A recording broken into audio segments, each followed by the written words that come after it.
안녕하십니까. 혼란한 정치 시사 이야기를 술술 풀어보는 송국근의 혼술인데 오늘 혼술 될지 잘 모르겠습니다. 조국 법무부 장관 후보자와 관련된 여러가지 의혹들을 풀어보려고 하는데 워낙 복잡하고 너무 복잡해서 혼란스러워서 이 혼술에서도 풀지 의문입니다만 제가 한번 풀어보겠습니다. 자, 조국 후보자 서울대 법학전문대학원 교수 시절에 그 사회에서 일어나는 정치권에서 일어나는 일들을 이것저것 막 참견했습니다. 그때부터 이명박 정부 시절에 인사청문회를 한번 거치고 나서는 조국 서울대 교수가 이렇게 이야기했습니다.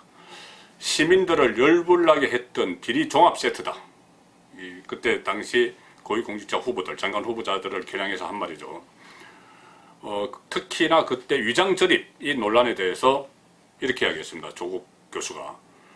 그렇게 좋은 학군에 보낼 여력이 없는 시민들의 마음을 후벼 파는 소리다. 이렇게 이야기했습니다. 위장 전입에 대해서. 자, 이제 본인이 법무부 장관에 지명이 됐죠. 그러니까는 국회 인사청문회는 다음 주부터 아마 할 텐데 아직 시작도 안 했는데 인사청문 보고서에는 국회에 제출하는 그 보고서에 적은 내용 이것을 토대로 언론이 지금 취재 경쟁에 들어갔습니다. 그리고 각 언론사별로 조국 후보자에 대한 여러 가지 의혹들을 파헤치고 있는데 벌써 그 과정에서 국회 인사청문회 들어가기 전에 벌써 본인을 둘러싼 조국 후보자를 둘러싼 의혹들이 본인이 이야기했듯이 비리 종합 세트, 아직 뭐 비리 확인은 안 됐지만 어쨌든 의혹 종합 세트가 됐습니다. 그리고 이것이 나중에 비리 백화점까지 될지도 모르는 그런 상황에 몰려 있습니다. 자, 그런데 제가 여기서 주목하는 것은 여러 가지 의혹들 중에서도 조국 후보자의 위장술, 변장술, 마치 본인이 아닌 것처럼 위장하는 그 위장술에 제가 초점을 맞춰보겠습니다. 위장술. 대단합니다. 그러니까 이 시민들을 열불나게 했던 비리종합 세트 또는 뭐 시민들의 마음을 후벼파는 소리 이런 것들이 전부 다 본인이 그때 당시에 그와 비슷한 일을 하고 있었으면서 자기는 아닌 척 위장한 거죠. 그리고 지금 드러난 의혹들에 대해서도 위장술로 교묘하게 빠져나가려고 하고 있습니다. 가령 예를 들어서 산호명 활동, 이적단체 산호명 활동으로 실형 선고를 받았는데 그 부분에 대해서 지금은 자랑스러워하지도 부끄러워하지도 않는다. 이게 무슨 말입니까? 자랑스럽지도 않고 부끄럽지도 않다. 그러면 본인의 인생에서 가장 큰 사건이었을 텐데 거기에 대해서 본인이 어떤 특별한 주관도 없습니다. 연막을 치는 거죠. 연막을 치고 그냥 이렇게 빠져나가려고 합니다. 배우자가 탈세한 부분, 종합소득세 탈세한 부분, 뭐 500만 원인가 지금 이번에 인사청문회 들어가면서 납부했는데 탈세 사실은 미처 몰랐다 이야기했습니다. 미처 몰랐다. 그리고 위장하는 거죠. 빠져나가는 겁니다. 자, 그렇게 됐는데 위장술을 좀 더 자세히 보겠습니다. 지금 사모펀드를 둘러싼 불가사의한 투자 그 논란이 돼 있죠. 여기서도 위장술을 발휘를 했습니다. 뭐냐면은 민정수석이 되고 나서 2달 후에 모 사모펀드와 약정 금액 74억 5,500만 원을 약정을 합니다.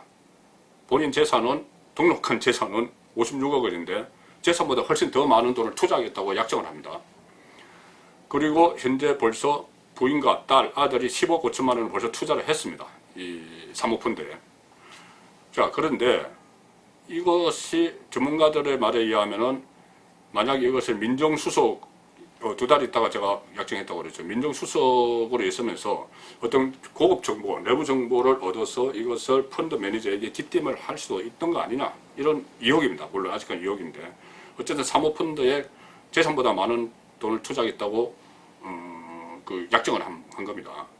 그것이 뭐 펀드 회사와 그 조국 수석 가족과의 관계 이런 것도 의혹이 있지만 가장 중요한 것은 이겁니다. 뭐냐면은 왜 사모펀드냐 이 부분을 생각해 볼 필요가 있습니다. 저는 위장이라고 봅니다. 뭐냐면은 현행법에 따르면은 공직자나 그 가족들은 어떤 직무 관련 주식을 갖고 있으면 안 됩니다. 매각을 하거나 백지 신탁을 해야 되죠. 왜 그러냐면은 내부 정보를 고급 정보를 권력 안의 정보를 활용을 해서 투자를 할 수가 있기 때문에 그것은 매각을 하거나 백지 신탁을 해야 됩니다. 그런데 사모펀드는 특별한 규제를 안 받습니다. 고위공직자도 가져갈 수 있습니다.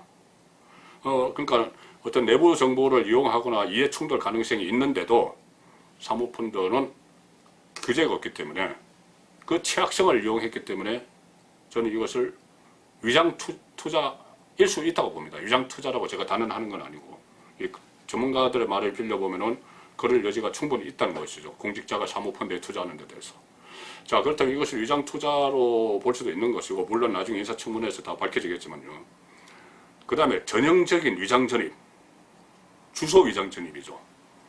지금 위장 전입 의혹 두 가지 떠올랐습니다. 하나는 뭐냐면은 2010년에 한겨레 21일과 언론 인터뷰에서 나는 인사청문회 통과 못할 거다 이야기를 했었죠. 그때 하나는 산호맹 사건 때문이었고, 하나는 뭐 집안 어른들이 자기도 모르게 자기 이름으로 선산을 매입하면서 내 주소를 그쪽으로 옮겨놨다 이렇게 이야기했습니다. 스스로 위장전입을 실토한 거죠. 뭐 그 뒤에는 말을 바꿨지만은 이 부분은 주민등록등본만 확인하면 바로 나오는 부분입니다. 아마 이거 인사청문회 국회 시작되면 제일 먼저 확인할 겁니다. 또 하나 위장전입이 이것은 거의 드러났죠. 해운대, 부산 해운대에 살면서 울산대 교수를 할 때 딸이 8살이 되니까 딸과 본인만 송파구 한 아파트로 전입을 했습니다. 그때 딸이 8살이니까 초등학교 들어갈 무렵이죠. 그래서 아들은 아직 3살이니까 부산에 놔두고 위장 전입을 했다가 불과 얼마 후에 다시 이제 복귀를 합니다. 그러니까 이것은 송파구면은 학군이 좋은 데죠.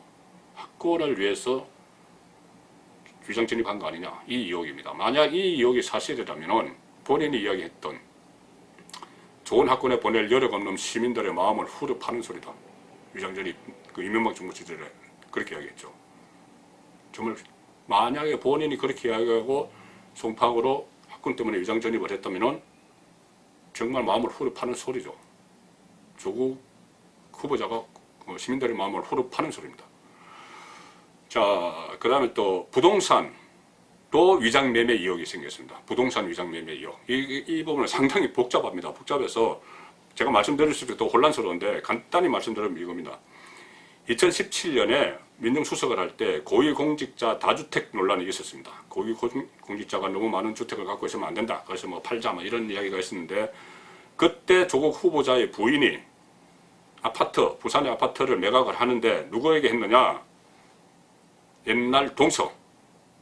그러니까 조국 수석의 친동생이 이혼을 했는데 그 친동생의 옛 부인, 옛 동서에게 팔았습니다. 하필이면 왜 옛날 동서에게 팔았을까? 다주택 논란이 일어나니까. 그런데 이 이혼 자체가 또 위장 이혼이라는 의혹이 나왔습니다.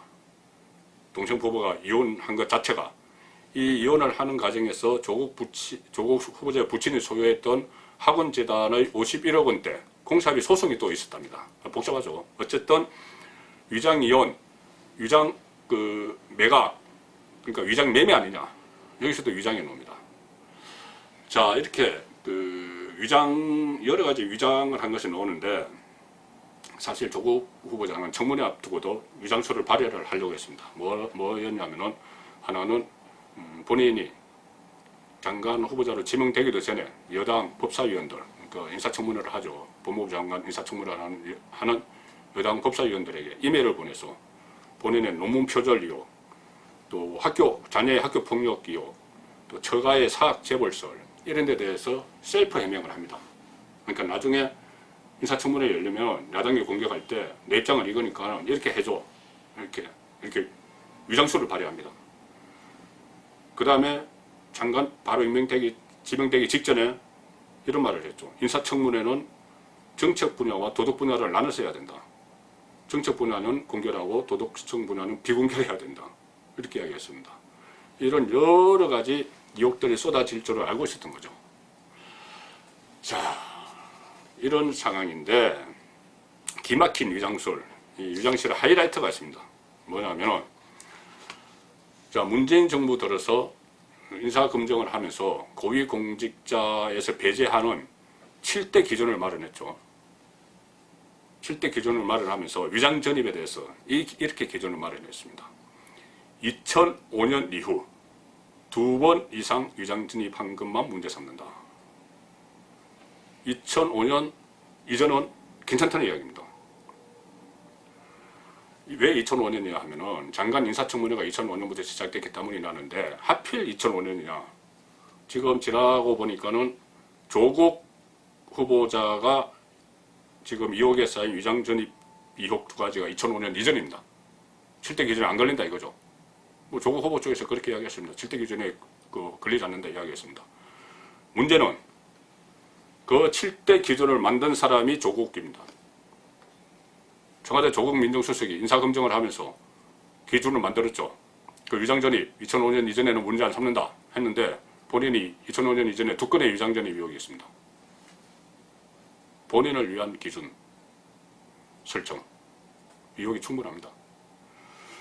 자, 그래서 어쨌든 인사청문회가 시작되면은 거기서도 여러 가지 뭐 위장수를 발휘할 겁니다. 왜 그러냐면은 장관 인사청문회라는 것이 그날 하루 딱 하루 합니다.